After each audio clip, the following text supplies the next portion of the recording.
Hello, my friends, and welcome. We have some interesting news today. Witkoff and Kushner went to Moscow for a Nothing Burger meeting. Yes, and now we witnessed the end of this 28-point peace plan. At the same time, Putin threatens Europe with direct military escalation. The Russian oil shuttle fleet lost one more tanker in the Black Sea. And of course, the front lines updates. So we have some good news and bad news as usual every day from what is happening on the ground. Everything of that and not only I'm gonna tell in this video. And let's go one by one. For example, let's start from Putin. Before the meeting with Witkoff and Kushner, Putin was kind of busy. He forced the American delegation to wait for 3 hours. And Putin used this time to get his own comments about the war in Ukraine and relations with Europe. Let's listen to this one. We are not planning to fight with Europe. I've said this 100 times already. Let me just scroll. But if Europe suddenly decides it wants to fight us and starts the war, we are ready right now. And you understand that Europe is not threatening Russia. It is Russia that possesses the threat and instability in European region. Yeah, what an ugly face. Oh my God. So Putin definitely, he threatens Europe. He also says that Europe, those are the warmongers, and they want to mess up with the deal between United States and Russia around Ukraine. It's nonsense, but we have it. The same day with the American delegation meeting, there was also the visit of the foreign minister of China, Wang Yi, to Moscow, and here he is with Shoigu. Shoigu, where is the munition? Munition is coming from China, from North Korea. But the meeting itself, you see, yeah, it was there was Putin, Witkoff, Kushner, and Ushakov, Dmitriev over here. Witkoff and Kushner waited for a very long time, and the meeting itself also took like 5 hours. So they were in Kremlin for at least 8 hours. This is crazy. And the meeting itself, it ended with absolutely nothing. For Russia, it's not acceptable that Ukraine will keep control over Donbass. For Russia, it is not acceptable that Ukraine will not lower its army. And basically, Russian officials stated that they support peace agreement, some negotiations, which will lead to reaching of the goals of the special military operation. So basically, nothing changed. Since the February 24, 2022, Russia doesn't want to make any sort of the concessions. Moreover, according to insights and information already published in legacy media, Putin again told about history, that Ukraine is just this fake state, that Ukrainians are Russians and Ukrainians were fighting for Russians in the war against Swedes. He reminded the great Poltava battle that was led by Russian Tsar Peter I against Karl VII, the king of Sweden, and mighty Russia. Ukraine is Russia. That's it. The same bullshit we heard from Tucker Carlson interview. Putin gave him history lecture, so it's understandable that 5 hours probably were dedicated for that as well. Well, at least the great part of 5 hours. Well, for Witkoff, it's nothing new. He just accepts what Russia is saying, and this is his picture during his meeting with the Ukrainian delegation in Florida, Miami, and this is his picture while he met President Putin. Cheerful, shaved, and shining. He accepts any sort of the story, so Russian delegation officials, they say that there is no compromise reached, there is no any deal reached, and Ushakov, the main Putin's advisor, say that we're gonna communicate with those people. He named Witkoff and Kushner those people, those Americans, you know. That's it. They agreed to negotiate about negotiations, even though Russian delegations say that all of the communication is now top secret. We know how they use WhatsApp and leak everything to Wall Street Journal. But yeah, it was understandable from the very freaking beginning that it's nothing burger. Absolutely. Russia doesn't want to stop. Russia doesn't want to agree on terms, any sort of the terms. And the goal is just to fool the administration of the White House that they're willing to achieve some sort of the peace, but only on Russian demands. And White House, as we see, is pushing not Russia, but Ukraine for some sort of the deal, which is nonsense to push a victim, you know, but it is happening. Well, anyways, Ukraine continued to receive receive at least military support from Europe via Pearl program, where European partners that are purchasing some of the weapons from the United States crucially needed, like, for example, Patriot missiles, especially for Ukrainian air defense, PAC-3 missiles. It's the only tool capable to shut down Russian ballistics, unfortunately. Well, that's the only positivity, I guess. Excursion for Witkow and Kushner around Moscow. How beautiful Moscow is, really. They're gonna celebrate New Year very soon, and they took American delegation somewhere. Yeah, all of those are guards and protection. They just did it for this PR movie. Those people around, they're not real people, not average people. There were the plans also for American delegation to visit some of the European country to meet with Zelensky. It could be Ireland, but they canceled this meeting completely, and Zelensky is flying now to Ukraine, and Kushner and Witkow, they're going to United States of America. Well, guys, what can I say? We all waited for it to happen, like this nothing burger to finally be open and shown everything from inside, that it's about nothing. You cannot negotiate with Russia if Russia wants to continue this war. You cannot make business with an aggressor country. Awarding aggressor with new territories, with complying to demands, it never helps. Never ever. And if we check out the history, read some books, which Donald Trump doesn't read, of course, there are pretty much vivid parallels with the start of the Second World War, and now there is a direct threat from Putin, who threatens Europe not just with possible military escalation, but he also stated that in Ukraine, Russia acts very precisely in a surgical manner.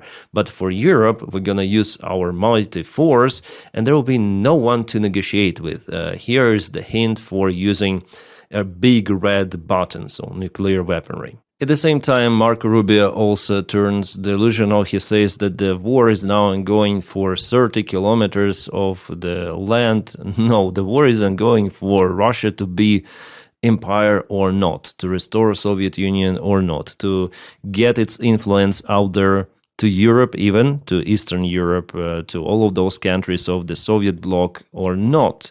That is what Putin wants to achieve, not Donbass. Donbass he doesn't need. Russia is a big country. It doesn't need like 300 square kilometers more for its prosperity. It wasn't the goal of the special military operation. Just listen to Putin. Oh my God, those officials in the United States, they're so delusional. Like Marco Rubio, he's the most sane of the Trump's team, but still he's delusional compared to what it should be. To understanding what is happening, he also said that America cannot help Ukraine forever with weapons. America is not helping Ukraine with weapons, only selling it for its own profit. That's the purpose of every country which is producing weapons, to sell it for profit. That is what Donald Trump is doing. Donald Trump just yesterday stated himself that they're not financing this war any longer. They're making profit. Yes. So what are you complaining about, Rubio? Come on. They want to show that they have some of the lever to act on Ukraine, but no. It's absent, almost absent. For Ukraine and for Russia, America is tasteless, useless with its ruined foreign policy. Absolutely. And I understand that we review just this aspect, on this channel, about Ukraine, about Russia, but the chaos in this management of the United States, it's not just over there, it's within America itself, because those guys, they're not competent at all. And if Rubio knows something, he absolutely doesn't have the option to introduce it into real life, because guys like Witkow, Kushner, they're doing behind the curtain policy, bypassing the Secretary of State and all of the other departments, including departments of intelligence. So it's just a business plan which they want to implement, and Ukraine is a big obstacle for this Donald Trump's team. This article is hilarious. NATO believes that Putin will not start a war with Europe, and they have an explanation why. Some sort of the anonymous source of the high military command of NATO told to journalists that they think that Putin is bluffing. So why do you reform your army then, if Putin is bluffing, if everything is okay? No, I say that Russia will attack. It's almost imminent for Russia to attack Europe. And even Marco Rutte said about it himself, the Secretary of NATO, that Russia and China may start this escalation simultaneously to caught NATO off guard. So Russia will start its operation in Taiwan and Russia may start its operation in Baltics. Putin may say that he is ready for war, but then Putin says something it often turns not to be true. And in any case, I do not believe that Vladimir Putin is ready for war in Europe. Some of the officials say it doesn't mean that NATO is not getting ready, but you understand the mood in NATO, that some of them are still sleeping. Involving those in higher rank military command of NATO, they do not believe that Russia may attack Europe. Well, soon you will believe, very soon. He's not ready, but I'm not saying that Russia does not produce enough military equipment. I'm not saying that Russia does not have the military capability and economic base for such a campaign. So yes, they have everything of that actually. And the record military budget of Russia for the next year clearly states that it may not just be Ukraine. And this is, of course, doesn't mean that Russia does not have the desire to change the security architecture of Europe. That's how they call a war, change the security architecture of Europe. Okay, the reason is that it knows that NATO will defend itself and also that even having the capability to fight, it is not capable of winning, the alliance representative said. Okay. Then just 1 week ago, they said that NATO is not ready to react on the possible Russian intervention, that the deployment of the forces might take 30 up to 40 days. And they're working now to minimize this time to 3, maximum 5 days, because the infrastructure is absolutely absent for the large-scale supplies deliveries, and it might take even years to boost this infrastructure, to rebuild it. Yeah, who is not ready and who is ready? For me, it's pretty much evident, and Russia started to boost its military logistics at the border with NATO, together with Belarus, by the way. The work from the Russian side is ongoing full-scale already for extensive period of time. They also build their military bases at the border with Finland and so on. So Russia is not waiting. And about NATO, I don't see that it's very united to achieve some common decision solution to boost its military. The countries like Hungary, they're even against everything of that. Orban says that Europe and NATO are escalating. It's very dangerous because Putin may attack in this case, It's better for us to step down and not to boost our armies. Yeah, just to conclude for today about those peace negotiations, I'm still waiting for at least some sort of the tweet on Truth Social from Donald Trump, because he hasn't commented on that yet. All of the information about this is coming mainly from legacy media or from a Russian delegation. Those guys, they put their tongues into where. So it's never-ending story with Trump, those attempts, stupid ones, like childish, absolutely crazy behavior, not understanding what is happening, playing with an aggressor state, lowering its reputation or canceling it completely. The United States of America has never been that low if you speak about political life in the modern history, I guess. That is what they comment, those stupid idiots like Hexet. It would be good if Putin, Trump and Zelensky met for dinner. Let's see what comes of it. It would be a dinner of peace. Like, what the shit is... Guys, this is totally unhinged, especially then we know, at our level, what is actually happening and what will happen.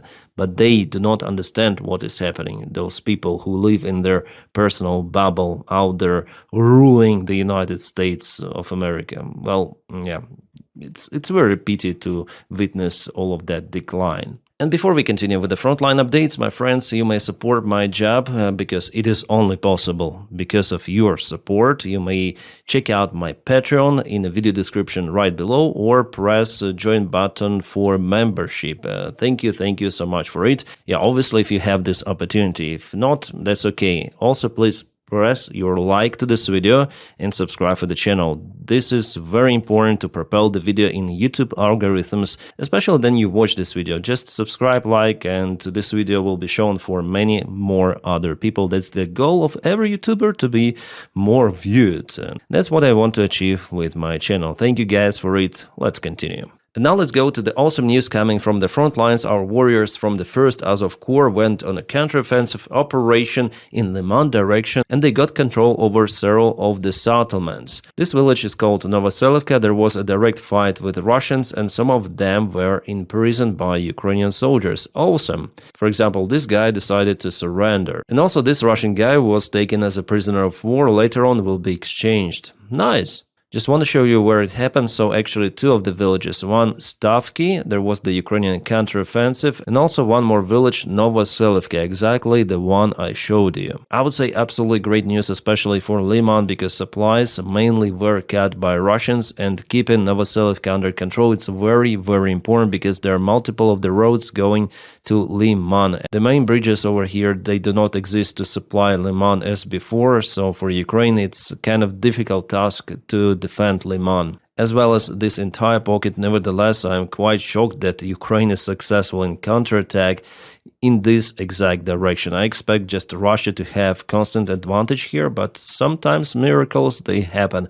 And also Russia continue even to lose their vehicles behind the front lines. I wonder what is that? Well, it's the compilation of the 1st Azov Corps, and this is the Russian BMP-1, the first model, not very capable, but Russia put some of the drone protection. In this case, it didn't help. So as we see, Russians sometimes they're using even vehicles for their assault operations even now, and also they try to go from Poltavka, they try to go somewhere, maybe to Shakhova, but look how far away they were just demolished. 3 of the vehicles, oh my god, let me check. Yeah, definitely we have the confirmation, some of the movement of the Russian army, and I see how the drone, is it a machine vision? Then drone recognizes what is happening. And it doesn't matter if the vehicle has some sort of the electronic warfare against drones, it will still be hit no matter what. The operator just aims where to fly, and drone flies. Well, it's not that precise as operator would maneuver to hit exactly particular spot. Here's just the object, but probably it is the new era of development of machine vision. Some people call it an artificial intelligence, but it's not. For now, it's just the machine vision, the same as in DJI drones. And here is something, yeah, BMP-1 also could be, maybe BMP-2. And what is this? The engineering vehicle. Again, you see the symbol of the 1st Azov Corps. They perform this sort of the mission, putting even engineering vehicles. Interesting. Well, more vehicle losses to the same Druzhba direction, where Russia 1 month ago lost 74 of the vehicles, at least. What is this? One more in Boykivka. This one I already showed you before, yeah, like 3 days ago. Alright, about the situation in Pokrovsk direction itself, Russia had some of the territorial gains for the last 24 hours. Let me check Deep State military map for the latest update. Yeah, I see that Russia moved a little bit in Pokrovsk itself and also in Promen. So it was yesterday and it is today. Light advancement, and Ukraine still keeps its control over the part of Mirnograd. About this particular bottleneck that could be used for evacuation of the Ukrainian forces, let me show you one picture that was shared by Deep State. Well, this is the very precise map where the positions of the Russian forces or Ukrainian forces were spotted for the last couple of weeks. You see that everything is mixed. Both of the sides, they operate with small groups of infantry forces, so it's definitely hard to tell who controls what, especially behind this railroad. Russians established the main control over the southern part of Pokrovsk, but for this northern area, this entire place is the gray zone, which is actually not that bad for Ukraine. After all, it could be way more worse. The fight for Pokrovsk continues for already, I guess, more than a month, in the city itself. Not the city, after all, it's small, but if we take Mirnograd here, you may call it like the city already for the size. So yeah, just to show you the real situation, then you see Russian maps, they closed this gap over here. No, it's not happening like that. Yeah, Russian small groups are spotted somewhere, but as well as Ukrainian groups sometimes even in the city center. What I don't like that there are sometimes even fake spread from Ukrainian side too. That's very bad, and it hits the trust for Ukraine in general. So 225th Brigade Skela, they posted this video showing Ukrainian flag in the center of Pokrovsk, telling that no, this video is not the Russian one. This is a Ukrainian video. Those are our guys in the center of Pokrovsk. But no, those are Russians, really. No, it's not the real. And you may check the road sign. It's clearly something terrible made by AI. And here's the real road sign. So it's understandable that those are the Russian soldiers with the Russian flag. So I'm very disappointed that this fake information is spread by brigade itself. Like before, the 33rd Brigade, actually very capable guys. They spread also disinformation on their channels, showing the Ukrainian operation in Pokrovsk. Then in fact it was the old video from Kursk operation 1 year ago. So very, very strange stuff happening, and I have to cross-check the information coming from, unfortunately, both of the sides. They both spread fakes. And our OSINTs, our volunteer community, they don't support those fakes at all. This is not serving for the good purpose. This spreads the mistrust into Ukrainian army and what Ukrainian officials are stating there. Is it coming from Syrskyi? I mean, those kind of the anti-Chris videos? Maybe. But my goal on this channel is to tell the situation as it is, because only truth matters. And here's the new video of Russians placing their flag in Pokrovsk. That's the most fresh one. They just went to the roof, showing and waving their flag, definitely confirming the presence of the Russian armed forces in the central area. What is interesting about this video, that the weather was pretty much okay. Probably our drone operators didn't have enough time to react on their appearance, because it happened very quickly, again made for propaganda. Usually Russians spend the time in the basements. And guys, again, I don't trust official sources, whether it's from Ukraine or from Russia. For example, this was shared today by Ukraine, saying about the situation in Donetsk region, Pokrovsk, Mirnograd. Well, the situation in Pokrovsk, as you might say, it's not even close to what it is happening at the battlefield. I would say maybe 1 month ago or maybe 1.5 it was like that. But no, Russians are here in Pokrovsk. They advanced also towards Mirnograd and from the south here. This is absolutely unreal picture that was shared by Ukrainian military command. And Russians show more red territories. It's obvious. For this reason, I do not believe in official disinformation, you may call it, because propaganda, it is coming from both of the sides. So with that flag, Russians showed their presence in Pokrovsk, definitely, but again, they're hiding all of the time in the basements and just went to the central part to show their flag. Because of the very bad weather, they managed to record this video for PR, for propaganda purposes, that's it. But why Skela decided to put Ukrainian flag there and presented it as some sort of the antichrist? This is so miserable, so miserable. Alright, let's go to another spot. It's Konstantinivka. There Russia also moved quite a little. I mean, like that for the last 24 hours. Let's zoom in. Before and today. Yeah, Ukraine still has this defense line, but the fight for it will start very soon. So Russia wants to somehow achieve 2-vector attack on Konstantinivka. For now, they have just a single one. It is coming from the southeast and they already entered the settlement, but they cannot propel deep into this city. And the good news are coming from Hulaypole. The news are that Russians are not yet in this settlement and there are no any changes in this part of the frontline direction for the last 24 hours. And I just hope that Ukraine will be able to defend Hulaypole as long as possible, of course, if it is safe for Ukrainian armed forces. Alright, this is kind of the interesting map I was capable to find. It shows what it could be next for Ukraine after Russia occupies Mirnograd and Pokrovsk. You can see the fence line. The main one is a little behind, not just a little, but maybe, I guess the distance here is roughly 7 kilometers, something like that, and here could be 10 kilometers, even more. So even if Russia occupies Pokrovsk and Mirnograd, still there are multiple of the defense lines. It doesn't matter that Russia will go and break through behind the Ukrainian defense in some specific spot and will go forward for dozens of kilometers, not thousands, dozens, yeah, here. That's why from the defense perspective, occupation of Pokrovsk and Mirnograd doesn't matter that much compared to the previous Russian assault operation. Sorry, I'll take the red one. Previous Russian attack towards Zolotyi Kolodets, which is located in the northern area where Russia already crossed the Ukrainian main defense line. It was not equipped properly, and there was no enough Ukrainian armed forces because no one expected this breakthrough that happened in August. But now Russians were repelled luckily. And those defense lines are being reinforced. And if you check out the satellite image, let's go for it. Here is the Google image of the standard defense line. So there are several of the trenches. Here's a better look. So first anti-tank trench.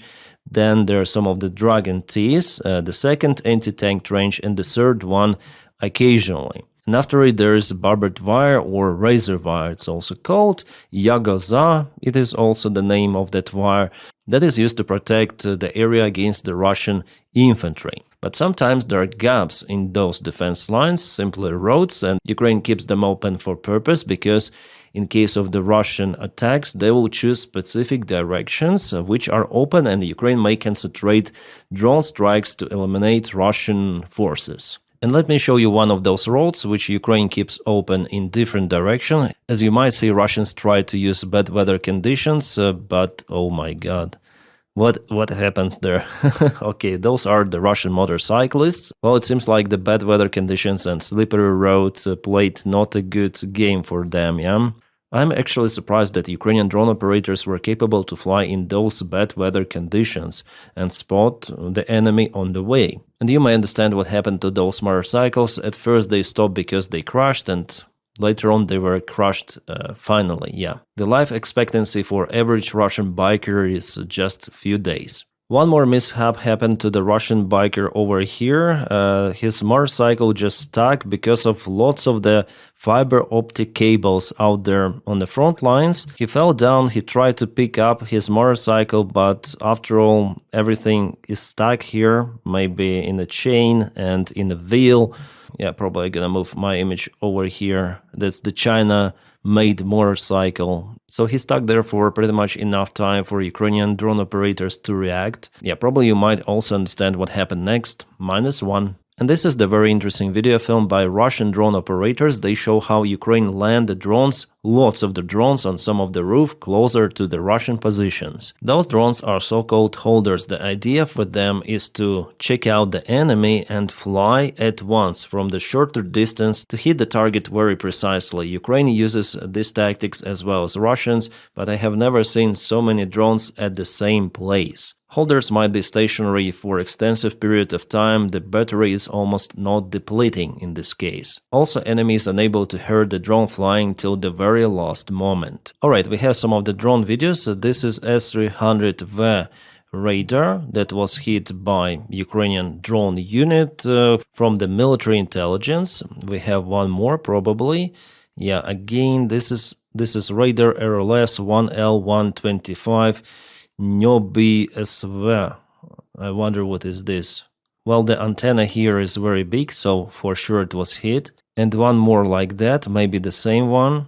Yeah, just to make sure that it's no go kaboom into antenna. There are lots of the drones like that flying, hitting Russian infrastructure, but then they fly at a very high speed. There is the Dutch roll. It's very hard to control direction. Nevertheless, most of the attempts they are successful. That's happened not in Crimea this time, but on occupied territory of Donbass. Alright, now to the other news. One more tanker of Russian Federation this time, actually a Russian one. Mitvolga 2 was hit yesterday in the Black Sea, roughly 60 miles away from the Turkish coast. You can see that definitely something went wrong out there. Russian crew reported about the strike coming from some sort of the flying object. The strike caused the fire that later on was eliminated and no crew was injured. But this is the distress that Russian ships are facing operating in the Black Sea. Here's the drone image of the tanker. Clearly, the fire was on top there. Yeah, this is the place where this vessel was hit. There was just a single drone strike, not as before. Well, Ukrainian officials reported that they have nothing to do with this particular strike. So before, with two of the tankers of the Russian shuttle fleet, the Ukrainian SBU even published videos of the drone boat operations, but here, nothing. It's not Ukraine. There is no confirmation or responsibility taken by officials. Maybe it's the new strategy, maybe not, but we also have the reports that the Turkish company whose tanker was damaged off the coast of Senegal has announced it will stop working with Russia. Very interesting. So they connect the strike on their ship near Senegal with their operations in Russia after all. So did Ukraine perform that operation near the coast of Senegal, which is Atlantic Ocean? Very, very, very interesting. But as you may see, at the same time, this pressure on Turkish company, it worked. By the way, yesterday Putin mentioned that Ukraine strikes some of the Russian oil in the Black Sea and that Russia should respond on that by hitting Ukrainian ports and some of the companies that operate in those ports. But just a couple of weeks ago, Russians hit the Turkish LNG ship in one of the ports very close to Romania. So they actually do it constantly, Russians. They also steal Ukrainian grains out from the occupied territories using commercial vessels, so those are legitimate targets for Ukraine. And we see that there is some sort of the escalation in the Black Sea, and maybe there is a variant that the trade will not be possible in that region at all. Alright, this is Taganrog, Russia, the Druzhba oil pipeline that was kaboomed once again. What is interesting about this one, that it wasn't a drone strike.